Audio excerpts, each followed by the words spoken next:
Maraming salamat po sa lahat ng mga taga-Zion, lahat po ng mga naglilingkod sa Panginoon, sumama po sa amin sa journey na ito mula pa po noong taong 2011. Thank you, Lord, at magpasa hanggang ngayon. At nais ko pong sabihin sa inyo, dito sa Zion, bawat isa po sa inyo ay welcome. Hindi lamang po ito lugar ng sambahan, ito po ay tahanan po ninyo, ito po ay ang ating pamilya para sa ating Panginoon. Ngayong umagang ito, nais ko pong ibahagi sa inyo ang topic about how do we hold on to God's promises. How do we hold on to God's promises? That we are saved, sealed, and secured. Na tayo po ay ligtas, tayo po ay selyado o protektado ng ating Panginoon, at tayo po ay nakatitiyak na anuman ang mangyari sa atin, hindi po tayo mapapahamak sa buhay na ito. Marami ho tayong tanong probably pagdating po sa pananampalataya. Maybe some of us, we ask question na, nasaan ang Diyos sa sitwasyong ito? Nasaan ang Diyos kapag kami naghihingalo o may namamatay sa ospital? Nasaan ang Diyos nung binuo yung virus na ito at patuloy na kumakalat? Bakit may kasamaan sa mundo kung ang Diyos ay mabuti, why does He allow evil? Pero nais ko pong sabihin sa inyo yung statement na ito. Oftentimes, God doesn't give us answers to our questions. Instead, He gives us His promises for us to withstand any trials in life. Kadalasan po, hindi po sinasagot ng Diyos ang ating mga tanong. For the reason, number one, hindi naman po siya obligado na sagutin po ang tanong ng kanyang mga nilalang. He is still in the throne and He does what He pleases. And always remember this, He is always in control. Kontrolado po ng Diyos ang mga nangyayari sa ating buhay. So, hindi po siya obligado na sagutin po ang ating mga tanong, but instead, He gives us His promises so that we can stand the trials that we are experiencing right now. Alam niyo po mga kapatid, we need to hold on to God's promises. Kailangan po natin panghawakan ang mga pangako ng Panginoon sa ating mga buhay. Sino ka man, saan ka man nagmula, ano man ang iyong orientation, background o pinagmulan, naniniwala po ako, lahat po tayo dito, kailangan natin ng Panginoon. At alam niyo po, ang pangako ng Diyos, God's promises are like stars. God's promises are like stars. They shine the brightest when it is dark. Ang pangako ng Panginoon ay kagaya ng mga bituin, mas nagliliwanag, nagniningning at mas madaling makita kapag madalim po ang kanyang kapaligiran. We are in these dark days today. Nabubuhay po tayo sa tinatawag po nating mapanghamon na panahon. Panahon na walang katiyakan, panahon na hindi natin alam kung anong mangyayari. Sapat na ba yung vaccine? Sapat na ba yung face shield? Meron pa bang development yung virus na ito? Sino ang tatamaan? Dati yung mga may edad lang, pero hanggang ngayon po, pati mga bata na rin. These are the dark days of our lives. COVID cases are surging, at yung mga new variants po nagde-develop. At kung minsan po, nasasabi po natin, parang yung worst mas nagiging bad pa. And because of this, these dark days brings fear, anxiety, and uncertainties. Dahil po, dumadaan po tayo sa mapanghamon na panahon, ang dulot ho neto at ang dala ho neto sa ating mga buhay ay takot, pangamba, at kawalang katiyakan. Hindi na ho natin alam kung ano pa yung aasahan po natin sa ating buhay. Meron pong nagtanong sa akin, Pastor, is there a great future ahead of us? Meron pa ba tayong aasahang maganda? Narinig ko po kanina sa radyo, sabi, mukhang maganda daw po yung Pasko na meron po tayo ngayon. Really? Sana nga. Sana nga po, no? Will things get better? Meron po tayong na-develop na mga iba't ibang uri ng takot. Takot na lumabas sa bahay. Takot na makatabi yung mga tao. Takot pag kami bumahing. Noon po kapag kami sakit ka, yung nanay mo lang ang may pakialam sa'yo at may care. Pero ngayon pag may ubo ka, lahat ng barangay may pakialam na sa'yo. Pero iiwasan ka. We develop fear of safety, death. Maraming mga tao ngayon natatakot mamatay. Meron po akong pinag-pray sa sa Mount Zion Memorial. Sabi ko, dyan lang kayo ha, distansya lang ako. Malayo po yung paraan ng pagpipray ko, pagbabasbas po sa kanilang magulang. Sabi ko, tayo, ano ba nangyari sa asawa nyo? Sabi niya, Pastor, inubulan po siya. Sabi ko, oh, COVID ba? Hindi naman po, Pastor, kasi hindi naman siya cremate at hindi inalaw na i-cremate pa yung katawan. So ano nangyari? Hindi namin alam, Pastor, kasi kinabukasan, inubo siya, namatay na po siya. Alam niyo po, sabi ko, natakot si nanay. Natakot siya na baka COVID na ito, natakot siya na baka ma-hospital siya. Sabi ng kanyang asawa, natakot siya, Pastor, kasi alam niyang wala kaming pera. We develop the fear of death. And we develop the fear of uncertainties. What will happen to us? Lahat ho tayo nagtatanong, sino yung safe, sino yung secure? Anong lugar yung sigurado, tiyak? Anong mangyayari sa ating pamilya? Pero marami po akong nagsabi, at may isa pong pastor ang nagsabi ho sa akin, sa panahon ngayon, na marami po tayong hamon na kinakaharap at takot na pinagdadaanan, napakahalaga daw po sa panahon ito na may pinanghahawakan kang pangako kahit minsan hindi totoo yun. It's good to hope during these trying times, even though it's not true. Naniniwala po ba kayo doon, mga kapatid? Maganda na nakakarinig tayo ng balita, uy, matatapos na yung COVID-19, kahit hindi po totoo. Because during these trying times wherein we are full of anxiety and fear, it's good to hope na sana nga po totoo ito. Pero alam niyo, mga kapatid, we know that our hope in the Lord is faithful and true at mangyayari po talaga ang pinangako ng Diyos sa ating mga buhay. Palakpakan po natin si Lord. Ang sabi po ng Panginoon sa Jeremiah 29:11, ito po isang pangako na ibinigay hindi sa panahon na maayos ang sitwasyon ng bansa ng Israel, kundi sa panahon na may kaguluhan, may political turmoil, merong chaos, at dumating po sa punto na pati yung baby kinakatay na at kinakain na nung kapanahunan ni Jeremiah. At umiyak po si Jeremiah sa Panginoon, Lord, nasaan ho kayo? Nasaan na po ang tinig ninyo at ang pangako ninyo? At ibinigay po ito ng Panginoon through Jeremiah. Isang pangakong napakaganda sa gitna ng isang pangit na sitwasyon. Sabi niya, for I know the plans that I have for you, declares the Lord.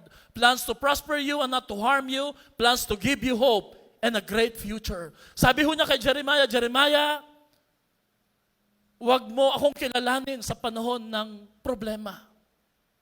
Kilalanin mo ako sa pananampalataya na kahit sa gitna ng problema, naroroon ako at sasamahan kita. And yes, may magandang kauuwian ng sitwasyon yung ito. Hold on to my promises. Mangyayari ang aking pangako sang-ayon sa aking kalooban.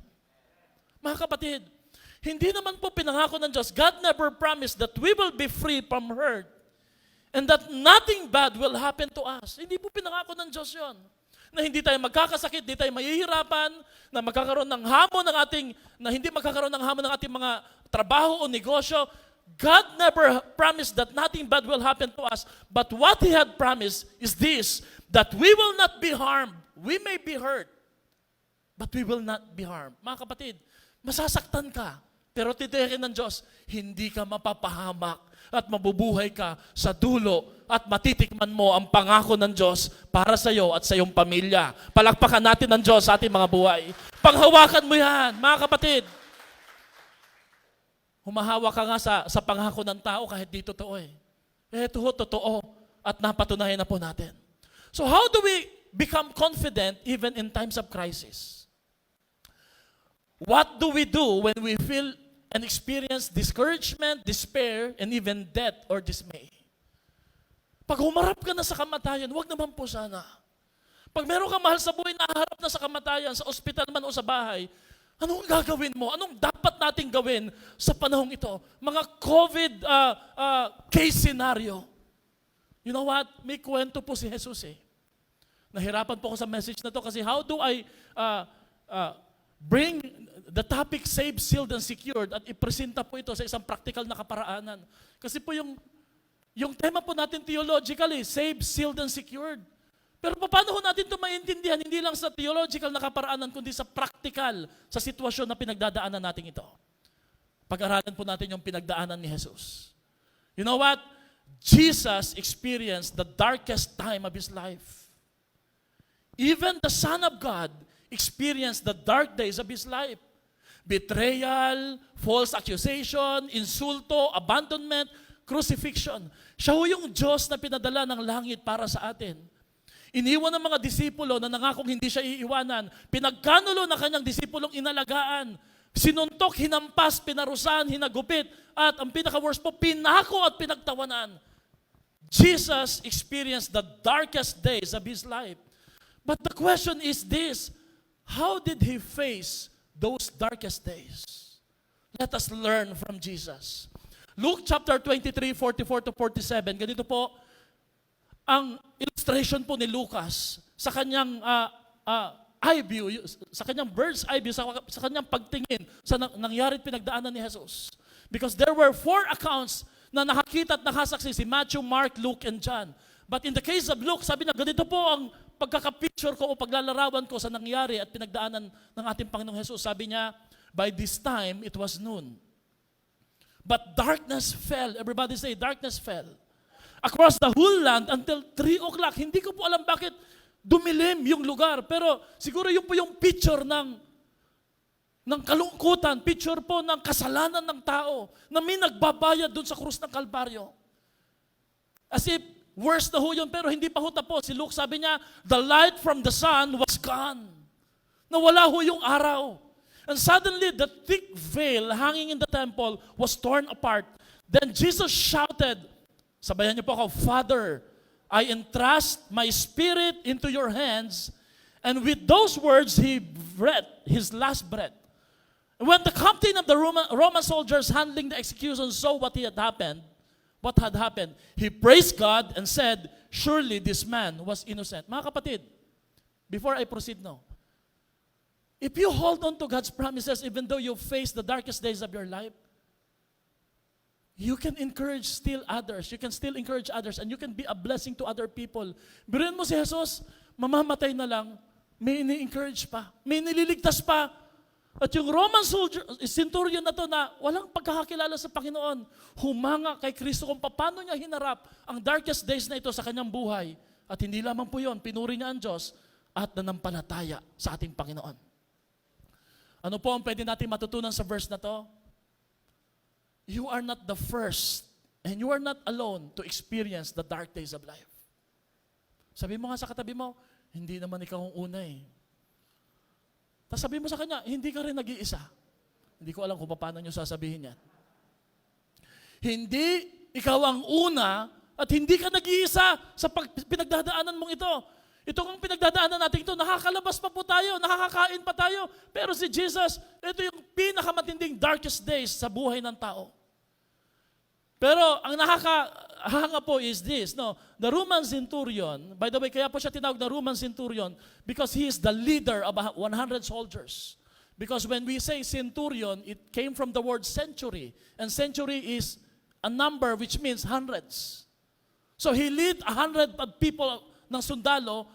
He saw a lot of execution. Bilang Romanong sundalo, normal lang po, araw-araw na nakakita sila na may pinapako. Bakit? Kasi during Jesus' time, crucifixion is a capital punishment ng mga kriminal. Pero ang sabi po ng Roman centurion na to, this is different from the others.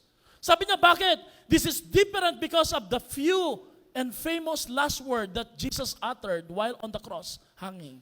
Ano po ba yung mga huling salitang binanggit ni Jesus kahit siya'y nahihirapan? Well, He spoke the words of forgiveness. Father, forgive them for they did not know what they are doing. He spoke the words of confidence, Lord, I entrust to you my spirit. And He spoke the words of purpose. Sabi niya, it is finished. Hindi po niya sinabing, I am finished. Magkaiba ho yun sa salitang, it is finished. Ibig sabihin po nun, may natapos siya. Hindi ho niya sinabing, tapos na ako. May purpose po yung kamatayan ni Jesus sa kanyang pagkapako dun sa krus ng Kalbaryo. And you know what, mga kapatid? Ang kamatayan ni Jesus is voluntary. Planado ho ito para pantubos sa kasalanan ng mga tao.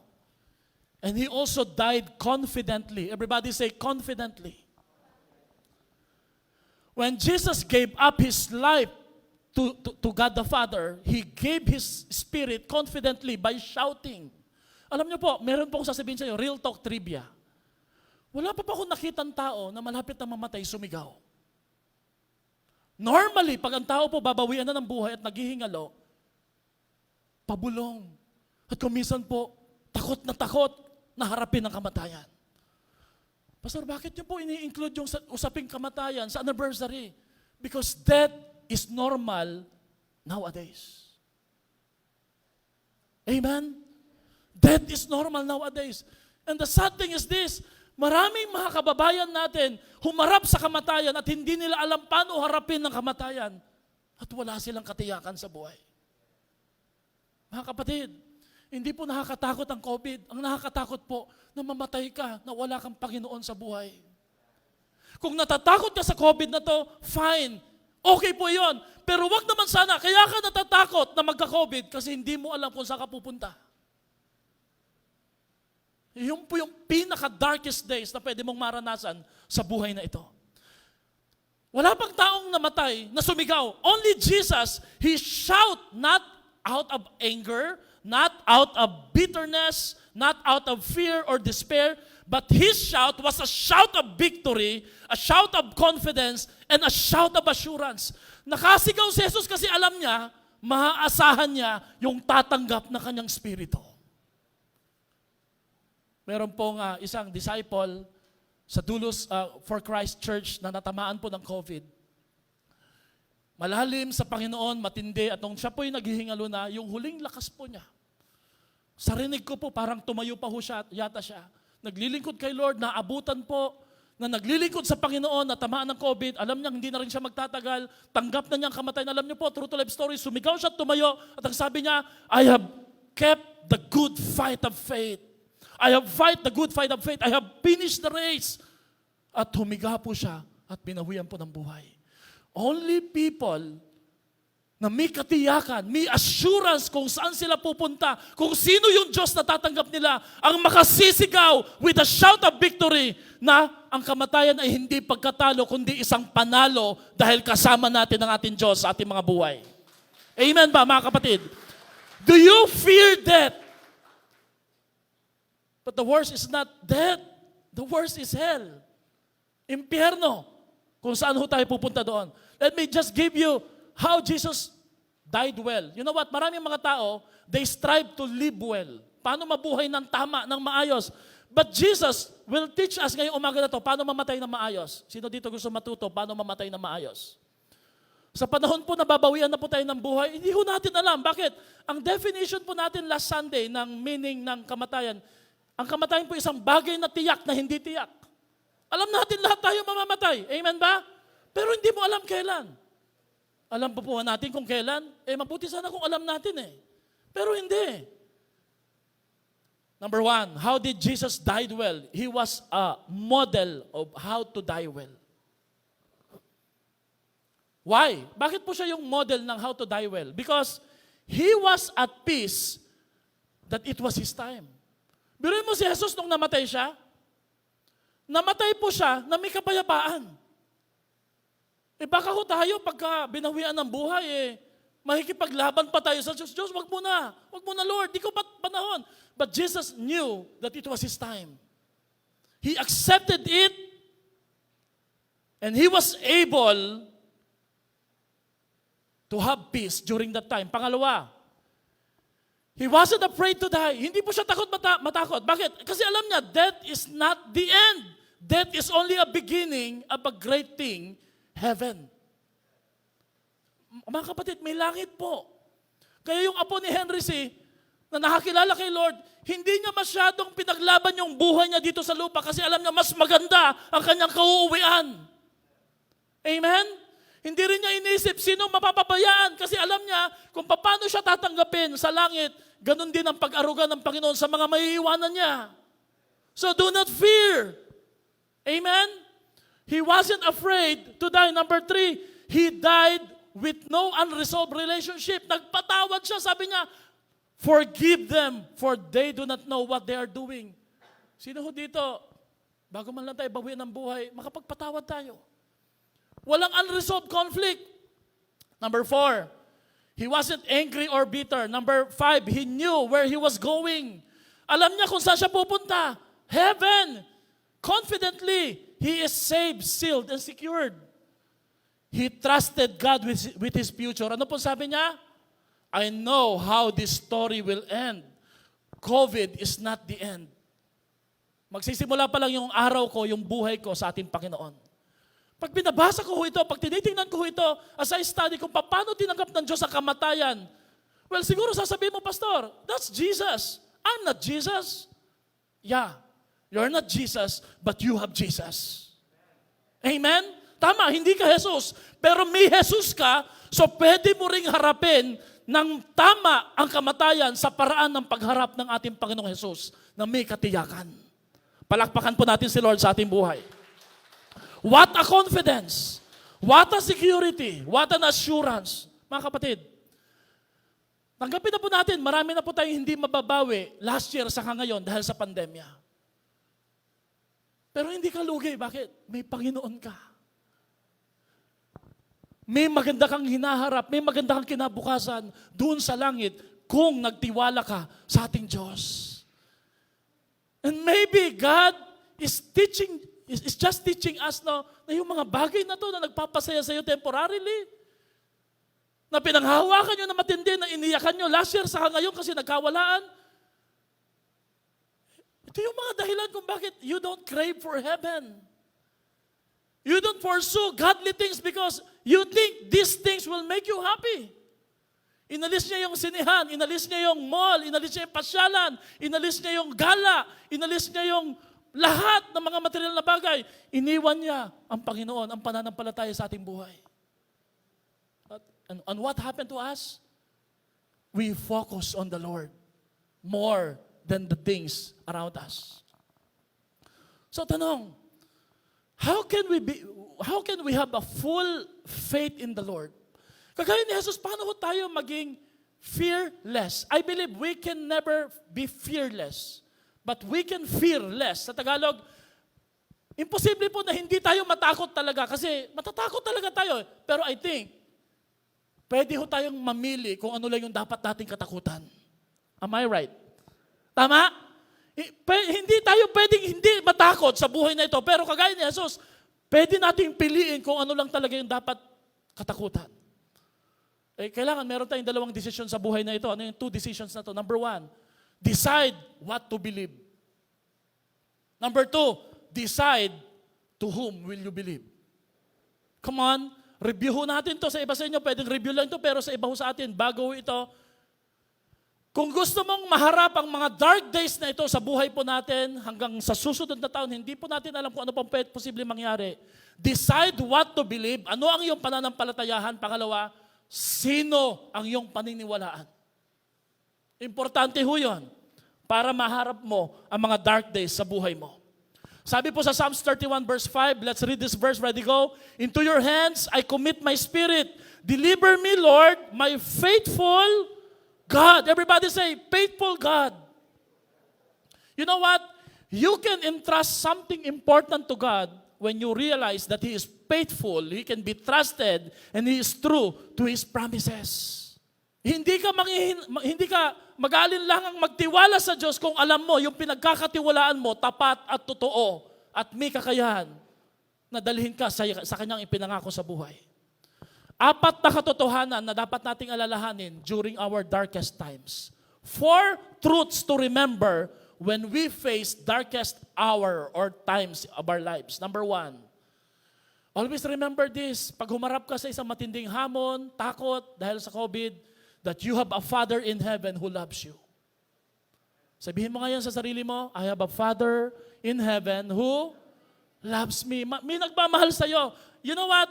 When you are going through dark days of life, this is the first thing that you need to remember. That God loves you. That no matter what, ano man ang nangyayari o nangyayari sa paligid mo, hindi nababawasan ang pagmamahal ng Diyos para sa iyo. Sabi nga po ni Apostle Pablo, walang makapaghiwalay sa atin sa pag-ibig ng Diyos. Na meron tayong Ama sa langit na nagmamahal sa atin at mahal tayo anuman ang mangyayari sa ating buhay o sa paligid.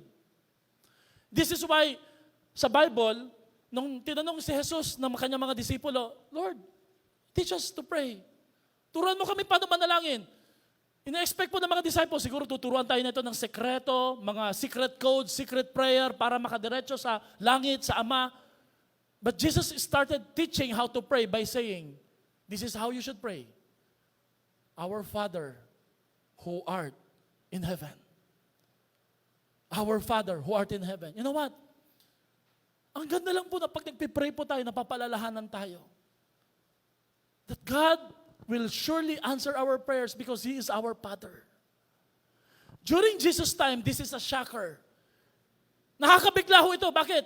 Yung mga nakapaligid po na nakikinig sa Kanya, nabigla. Bakit? Kasi po yung relihiyon nila, ang tinuro ho sa kanila, ang Diyos dapat hindi mo kinakausap. Kakausapin ka lang na pag gusto niya. Ang tingin po nila, ang Diyos malayo, distant at walang pakialam. But this is a shocker because when Jesus says, this is how you should pray, pray, our Father who art in heaven. Jesus faced the dark days of life with the thought that God loves him. At dapat po ganoon din po tayo. Sabi mo nga sa katabi mo, mahal ako ng Diyos. At hindi ako pababayaan ng Panginoon. Amen? Psalms 103 verse 13, anong sabi ho dito? As a father has compassion on his children, so the Lord has compassion to those who honor Him. Ano po ang prinsipyo na pwede natin matutunan dito? Focus on the Father's love, not on your problem and pain. Kaya ho, nalagpasan ni Jesus ang kaparusa, yung pako, yung crucifixion, yung insulto, because He did not focus on His pain. He focused on the love of the Father. Kapatid, malalagpasan mo ang pandemyang ito, malalagpasan mo ang mga problemang ito, if you will just focus on the love of God, not on the problems. Amen? Focus. Mag-focus ka. Number 2, pangalawang katotohanan na dapat nating alalahanin kapag humaharap tayo ng dark days of life, that my Father can be trusted. Maaasahan natin ang ating Diyos Ama. Maaasahan natin ang ating Diyos Ama. Isa sa pinakamahalagang desisyon na pwede mong gawin sa buhay na ito ay piliin kung sino ang pagkakatiwalaan mo sa buhay mo. The most important decision you will do in this life is to choose whom will you going to trust with your life and your family. Sino ang pagkakatiwalaan mo? Sino ang pipiliin mong pagkakatiwalaan mo? Siguro po, let's play muna po. No? Maglaro po tayo ng konti. Sino po dito, sasabihin mo, I will trust in economy? Could you please raise your hand? Will you trust in economy? Wala. Okay. Pastor, hindi ko nga po alam na may economy pala eh. Hindi, biro lang po. Sino ho dito? Maglaro lang tayo. Sino ho dito? You will trust in, okay, ito. Axie Games. Pastor, may kumita na po. Dumami, pastor eh. Kaya naglalaro na po ako ngayon eh. At wala na akong ginagawa. Uy, hindi ho yan nilagay para walang gawin. Sino dito nagsasabi, maaasahan mo yung Axie Games, nakikita ka tuloy-tuloy. Cryptocurrency. Hindi ko masama ngayon, pero mga kapatid, nagbabago-bago yan. Amen? Sino dito, magtataas ng kamay, I can trust my emotion. Pastor, pag ako kasi dumeskarte, maayos lahat. Talaga? Meron ba dito mag-asang-ayon, magtitiwala ka sa emotion mo? O ikaw mismo nagsasabi, Pastor, I'm voting myself out. I cannot trust my emotion. Pero sino ho dito magsasabi, I can trust on the Lord Jesus Christ. Taas po ang kamay. Palakpakan po natin si Lord sa ating mga buhay. Si Lord lang ang pwede natin pagkatiwalaan talaga, mga kapatid. In other words po, gawin mo yon. May effort yung gobyerno, magtiwala, sumunod po tayo. But ultimately, at the end of the day, ang trust mo dapat kay Lord lang din. Hindi po sa tao, hindi sa pinangako ng tao. Kasi minsan yung pangako ng tao, napapako. Alam niyo po, ako personally, kung tatanungin niyo po ako, sinong pagkakatiwalaan ko? Medyo choosy po ako, saka maarte ako ng konti. Magtitiwala ho ako dun sa tao na alam niya yung kabuuan ng buhay ko. At kaya niyang unahin yung kapakanan ko at ng pamilya ko. Ang na-realize ko, wala palang taong ganon. Si Lord lang. Kaya ang Diyos ang pinili kong pagkatiwalaan. Will you also do the same? Will you trust God during dark days of life? Psalms 33 verse 4 says, "For the word of the Lord holds true, and everything He does is worthy of our trust." Everybody say, worthy of our trust. Karapat dapat siyang pagkatiwalaan. Number 3, ano yung pangatlong katotohanan na dapat mong panghawakan? When we face darkest days of our lives, that my Father is taking care of things that I cannot see.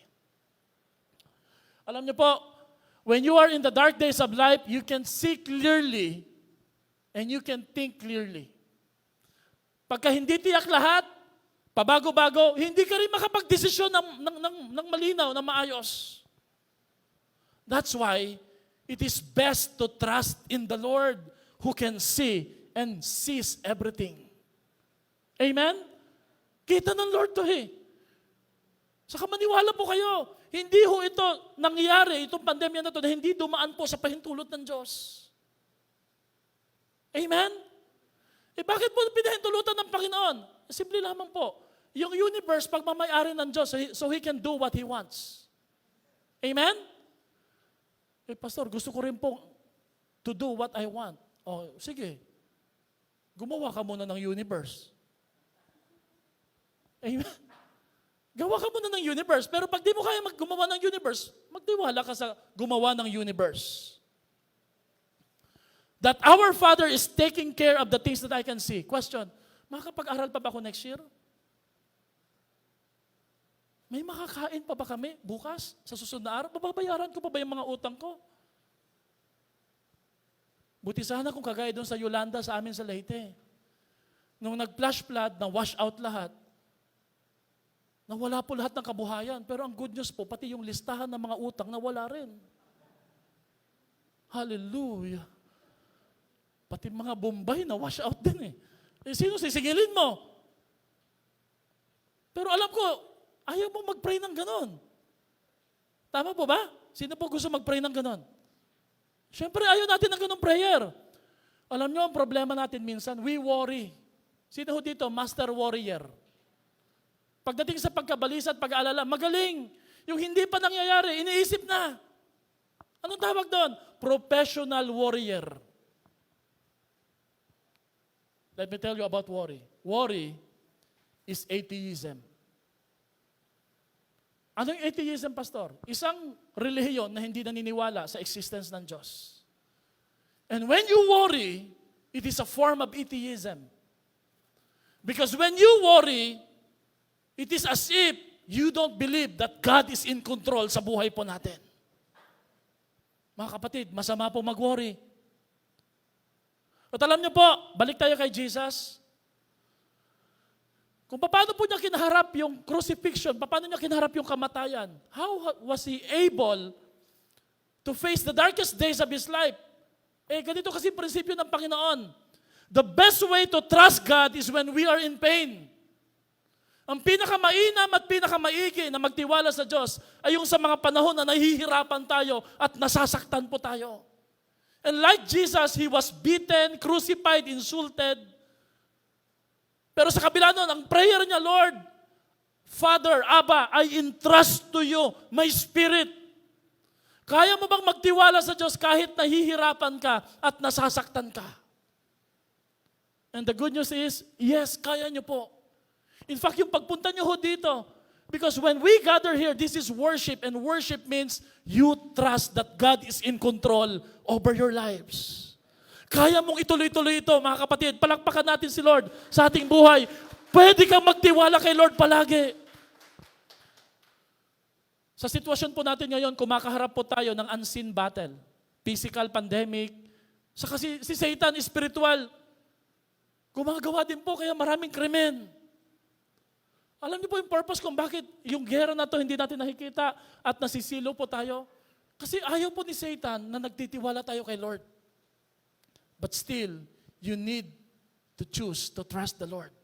Sabi nga po ni Job sa Job 23:9-10, pakibasa nga po natin na malakas, but He knows the way that I take, and when He has tested me, I will come forth as gold. Ang test may pasimula, ang test may pagtatapos. Tapusin mo yung test. Pag nakapasa ka sa test, may reward after the test. Amen? May graduation, may diploma. Sa bawat pagsubok, may pagtatagumpay. Mararanasan mo rin yung tagumpay, pero kailangan mong ipasa ang pagsubok sa buhay. Pang-apat, na katotohanan na dapat natin panghawakan, when we face the darkest days of our life, my Father can handle anything I put in His hands. Amen? My Father can handle anything that I put in His hands. Sabi po ni Jesus, Father, I entrust everything in your hand. It's a picture of security and safety. You know what? God has a big hands. And He's got the whole world in His hands. Kung kaya niyang hawakan ng mundo, hindi man niya kayang hawakan yung buhay mo, yung worry mo, yung trabaho mo, yung negosyo mo, yung love life mo, yung pamilya mo. If He can hold the world together, He can also hold your life together. Naniniwala po ba kayo mga kapatid na pwede tayong magtiwala sa Diyos? Pero umaamin din po ba kayo na paminsan-minsan, may mga time din na hindi tayo nagtitiwala sa Diyos? Alam niyo po, may isang sikreto po akong sasabihin sa inyo. I can trust God, but I am not that consistent when it comes to trusting God. Pumapalya din po ako, nanghihina din po ako, nagdududa din po ako, nakakapagsalita din ako hindi maganda, nakagawa rin ako ng hindi kalugod-lugod sa Diyos. I am not that consistent when it comes to trusting and following the Lord. Pero meron akong sikretong natutunan sa ating Panginoon. Okay lang po yun because we don't do the keeping, ours is the trusting and the following, but it is Jesus' job for safekeeping. In other words, kahit minsan hindi ka tapat, pumapalya ka, nagkakamali ka, you are saved, sealed, and secured. Bakit? Kasi hindi nakadepende ang pangako ng Diyos sa iyong performance, kundi sa Kanyang promises sa iyo that He will deliver it sa araw na haharap ka sa ating Panginoon. Amen? Ang buhay daw po natin ay parang ganito. Ibinigay po natin yung buhay natin sa Diyos, nilagay niya sa isang safe deposit box, sinusian niya at hawak niya yung susi. Nandyan lang yan, hindi mawawala ang kaligtasan mo.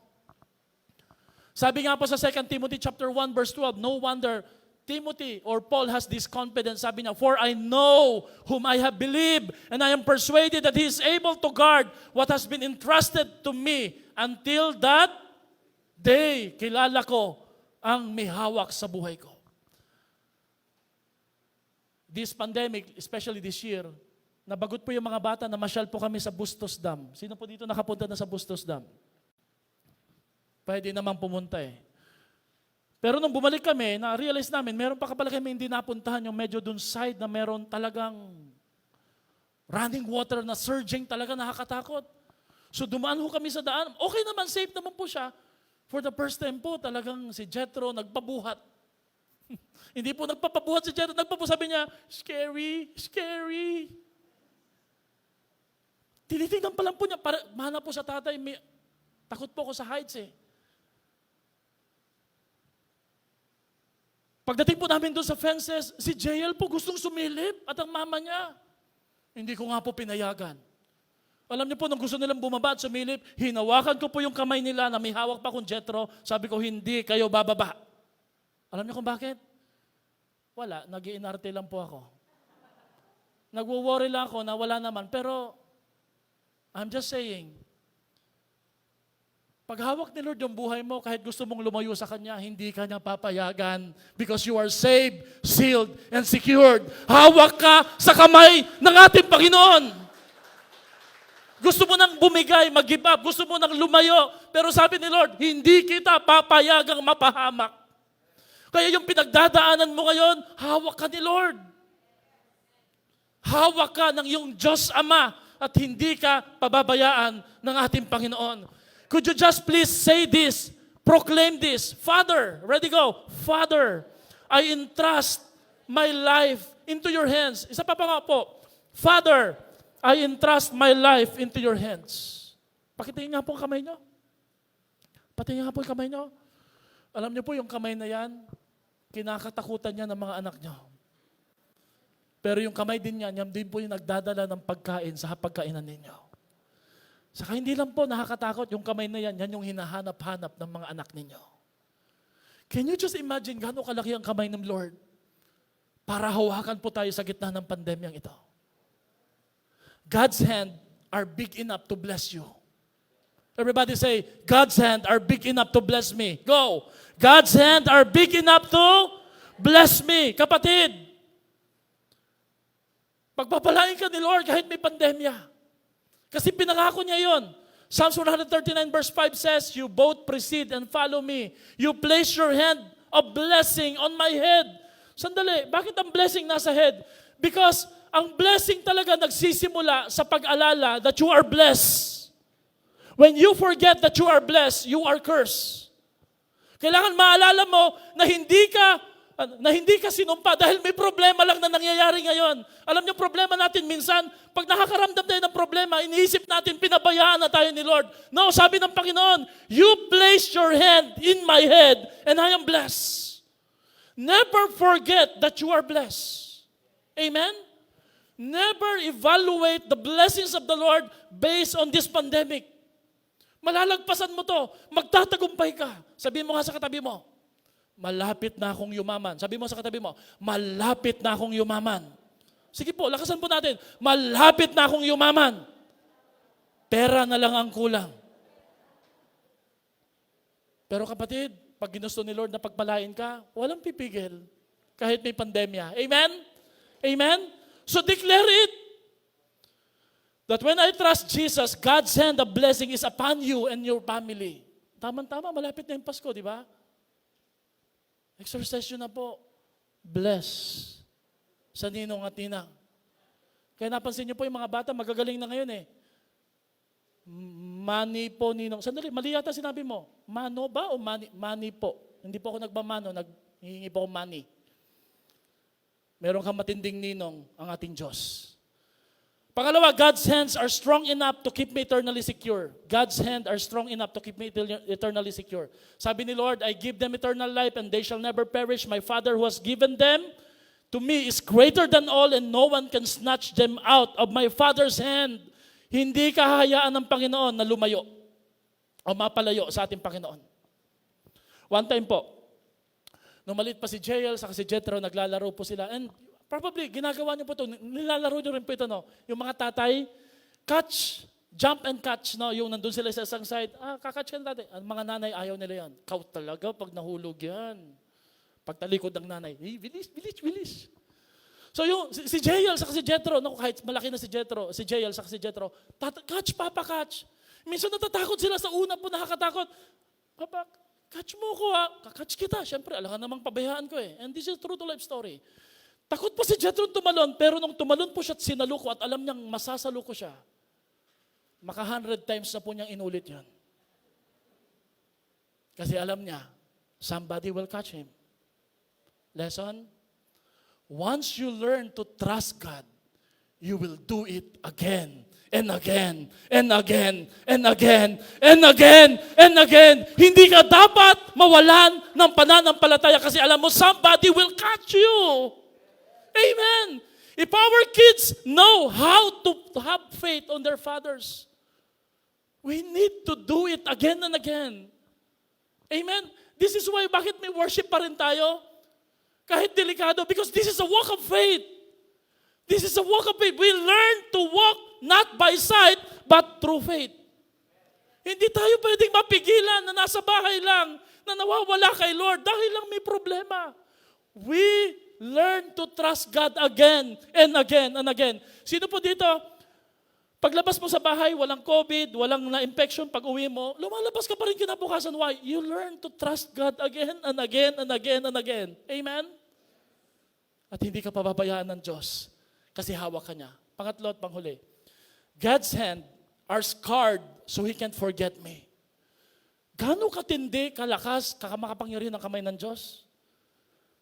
Malaki para pagpalain ka, malaki para saluhin ka, sinugatan at nasugatan para hindi ka makalimutan. Isaiah 49:15-16, can a mother forget the baby at her breast and have no compassion on the child she was born? Though she may forget, I will not forget you. I have engraved you on the palms of my hands. Hindi ka raw kayang kalimutan ng Panginoon. Bakit? Nakaukit ang pangalan mo sa kamay at palad ng ating Diyos. Now, here's a trivia. Sa langit, wala na tayong imperfection. Walang tigyawat. Praise the Lord. Walang wrinkle sa langit. Amen? Kung napilay ka dito, na-injury ka dito sa lupa, pagdating sa langit, wala nang injury.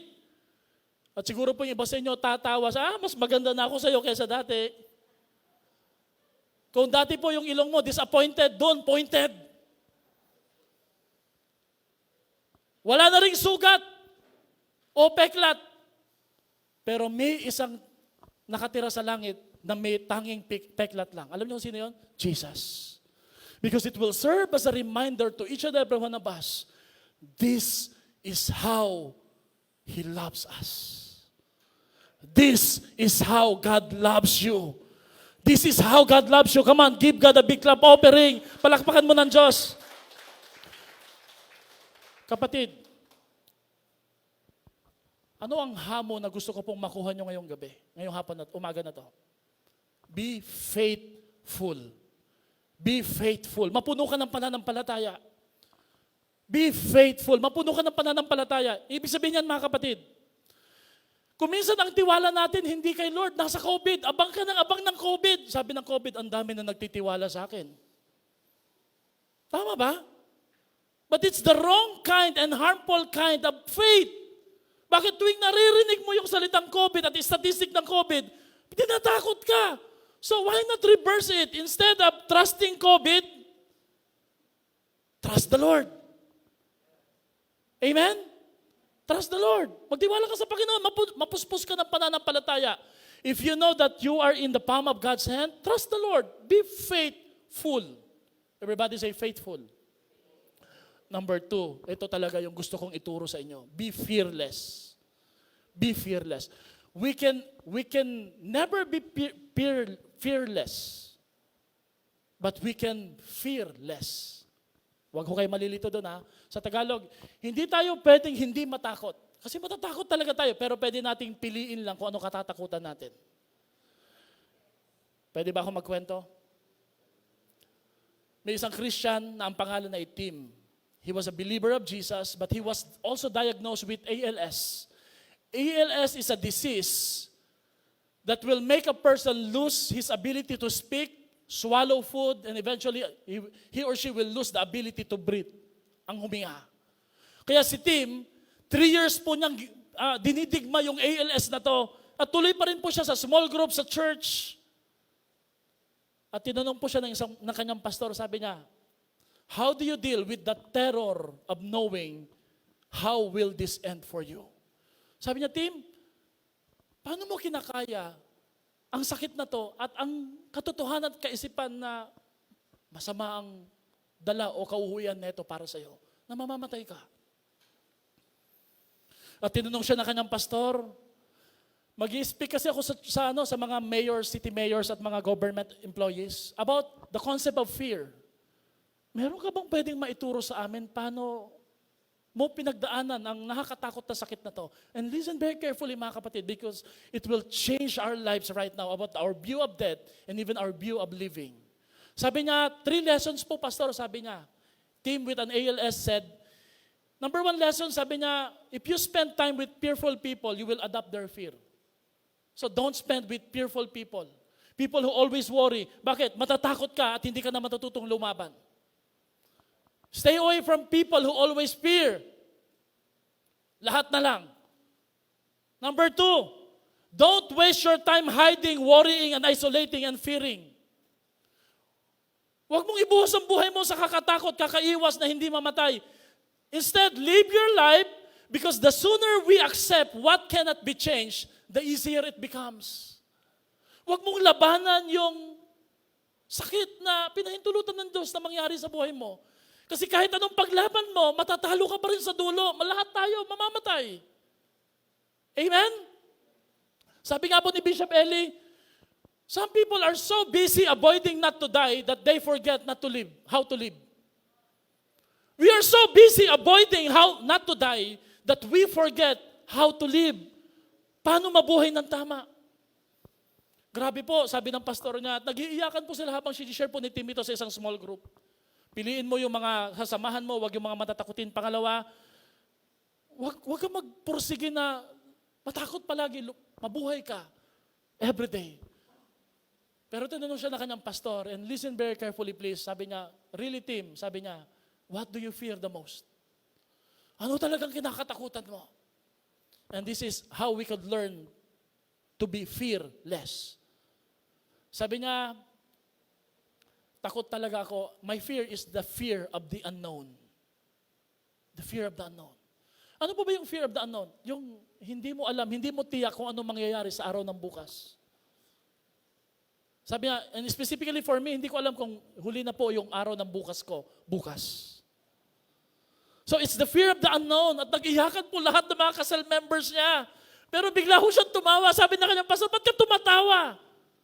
Sabi niya, my fear or my greatest fear is the fear of the unknown. But the truth is, there is very little in the unknown. There is very little in the unknown. Sabi niya, what do you mean? Sabi po ni Tim, I have ALS. What is it not to know? Alam ko kung saan ako mag-uwi dito. Mamamatay ako. Alam ko yun. That I will die soon. That I will not survive this cancer. What is it not to know about this ALS? Pero sabi niya, but you know what? Because of Jesus, I no longer afraid of the unknown. Because as a Christian, as a believer, there is no mystery about the unknown. Kasi alam natin, hindi tayo mauuwi na mamatay lang. Mauuwi ito hindi sa kamatayan, kundi mauuwi ito pagharap sa ating Panginoong Jesus dun sa langit. Sabi niya, my greatest fear is the unknown, but what's unknown to the unknown as a believer? Siguro may tanong lang po ko sa inyo, do you know kung saan mauuwi yung buhay natin ito? I hope so. Hindi ito mauuwi sa libingan. Hindi ito mauuwi sa iyakan lang. Mauuwi ito dun sa langit kasi nanampalataya ka sa Panginoon bilang sa iyong sariling Diyos at tagapagligtas. At yung mahal mo sa buhay na iniwan mo kahit hindi mo gusto, if they choose to believe also the Lord Jesus Christ, there will be a grand reunion in heaven. Amen? There will be a grand reunion in heaven. Sabi mo nga sa katabi mo, alam ko kung saan mauuwi ito eh. Mga kapatid, can I say this? Even if we don't survive COVID, pagpalagay na lang po natin, may mamatay na mahal natin sa buhay. Kapatid, di ka pa rin talo. Kasi may langit ka. May reward ka dun sa langit. Talo ka ba? Kasi po, pastor, gusto ko bang mabuhay eh. Ito yung panghulit, pangatlo. You need to have future proof. Future fruit. Pastor, ano po ibig sabihin ng future fruit? Never forget that heaven is your home. Heaven is beautiful. Heaven is your home. God never created hell for people, but God created hell for Satan. And the only way why people are going to hell because they don't trust Jesus. Ayaw naman ni Lord na mapunta tayong impyerno eh. Kaya lang ang tao, pinipili niyang hindi magtiwala sa Diyos. Hindi nilikha ng Diyos ang impyerno para sa tao, para kay Satan yon. Amen, mga kapatid. And listen very carefully, the reason why we don't crave heaven is because you don't know heaven well. Hindi mo alam yung langit. May nakapunta na ba langit? May nakapagkwento na ba kung anong langit? Ang langit mas mabuti, mas maigi kaysa dito sa lupa. Amen. Amen ba mga kapatid? Hindi ako natatakot mamatay. Of course, I worry about my family, but God will take care of my family. If the Lord wills it sa ating mga buhay, wag naman po sana. If you're safe and sealed and secured, you have nothing to worry about. Kung nagtiwala ka talaga sa ating Diyos. Death is not the end. Nung isa pa lang yung anak namin, si JL, kahit saan kami pumunta, sinasama namin campus, sa kotse, kung minsan po kung saan natutulog, minsan habang nagbi-visitation kami, may cell group pa kami. Kaya karamihan po sa mga nagtestimony siguro, nandun yung picture namin. Bakit? Simula po nung nagpasimula yung church, kasama na po talaga kami. Pati yung anak namin. And let me just tell you this story now. Si JL, matutulog yan sa bahay nila Ate Tess. kina Ate Unity. Sa sopa nila, minsan, kukwentuhan pa kami, masarap kausap ang mga yan eh. Magugulat ka na ay, alas 10 na pala, alas 11 na pala, at tutulog na po yan. And you know what, as a parent, bubuhati namin si JL, kakarga ko, kasi ako yung tatay, and then, JL would walk up, na nasa bed na niya. Sabi niya, Papa, ano nangyari? Naalala ko, natulog po ako sa bahay nila tita, pero nagising ako, nasa bahay na po tayo. Kukwento po namin, kasi anak, nung nakatulog ka, binuhat ka ni Papa, kaya nandito ka na sa bed, kung saan ka dapat mahiga. This is the picture of what will happen when we die. When you die, you will sleep. You will go to sleep. Ililibing tayo. Pagluluksahan tayo. Pero kapatid, hindi natatapos yung kwento doon. Yung kamay ng Diyos, yung kamay ng Ama natin, bubuhatin ka, hindi ka para sa lupa, ang Espiritu mo dadalhin ng Panginoon doon sa langit, kung saan ka dapat manirahan. At ihihiga ka niya, at babangon ka, at gigising ka, paggising mo, nasa Mount Zion ako kanina, ba't nandito na ako sa langit? Kasi anak, you are saved, sealed, and secured. You are saved, sealed, and secured. Tayo po'y tumayo para sa isang panalangin. You are saved, sealed, and secured. Habang nakatayo po tayo, sino po dito ngayong umaga na to? Pipiliin mo si Jesus na panampalatayahan sa buhay mo. Could you just please raise your hand? You will choose Jesus as your Lord and Savior. Sino po dito pipiliin mo ang ating Panginoon? Na pagkatiwalaan hindi lamang po sa iyong pagkain, sa iyong proteksyon, kundi maging sa iyong spirito pagdating ng tamang panahon. Kapatid, do not be afraid of dying. God's hand will carry you. No wonder Jesus prayed and shouted, Father, into your hands I commit my spirit. This is a picture of confidence and trust. That if someone trusted Jesus, he is saved, sealed, and secured. Kapatid, ang tanong, are you saved, sealed, and secured? Pastor, gusto ko rin po maging saved, sealed, and secured. Na sa panahon ako'y antukin na po sa buhay na ito at matulog dahil sa kamatayan. Hindi po ako mauwi sa libingan kasi may magbubuhat at magbabangon sa akin sa presensya ng Panginoon. Would you please say this prayer with me? Sabayan niyo nga po ako. Huwag kang matakot, huwag kang mahiya. Kinakausap mo ang Panginoon. Repeat after me with this prayer. Lord Jesus, sa umagang ito, pinipili ko na magtiwala sa iyo, sumamba sa iyo, at gawin kang Panginoon at tagapagligtas ng buhay ko. Salamat sa paalala. Marami man akong kinakatakutan, pero pwede kong piliin ang mga dapat ko lang katakutan. I can fear less because I know I am saved, sealed, and secured. Come into my heart. Be the Lord. Be the Master. At salamat sa iyong pangako na meron akong katiyakan na buhay na walang hanggan. Ito ang aking dalangin sa pangalan ni Jesus. Amen. At amen. Palakpakan po natin si Lord sa ating buhay.